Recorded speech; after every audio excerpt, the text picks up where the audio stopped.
আগে তো পুরীতে জগন্নাথ ধাম, এখন আবার দীঘাতেও নাকি জগন্নাথ ধাম হচ্ছে। কি জ্বালা! গত পরশুদিন নাকি জগন্নাথ ভেসে এসেছে সমুদ্রে।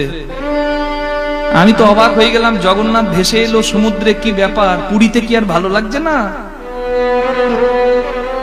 তারপরে আজকে এই কীর্তন করতে আসছি, তার আগেই দীঘা নিউজে, মানে লোকাল ওখানকার নিউজ চ্যানেল যেটা, সেখানে জানা গেল খালাল গোবড়া নামে দীঘার কাছে একটা গ্রাম, সেই খালাল গোবড়া গ্রামের কল্পনা জানার ঘরের জগন্নাথ হচ্ছে ওই জগন্নাথ।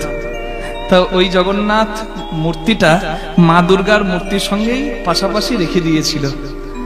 তো পুরোহিত বলেছেন, যিনি ওনাদের বাড়িতে পূজা করেন, যে দেখুন একসঙ্গে রাখা ঠিক নয়। তাই তো জগন্নাথ দেব এখানে থাকতে চাইছেন না, অন্য জায়গায় থাকতে চাইছেন। জগন্নাথ দেবের হাতটা এবং কাঁধের কাছটা ফেটে গেছে, তা ভাঙা মূর্তি আপনি রাখবেন না, বরং ভালো আপনি জলে বিসর্জন করে দিন। তা সেই কল্পনা জানা বিসর্জন করেছে সাগরে, সেটাই ভেসে এসেছে। সাগর তো কিছু নেই না গো, সব তো ফিরিয়ে দেয়।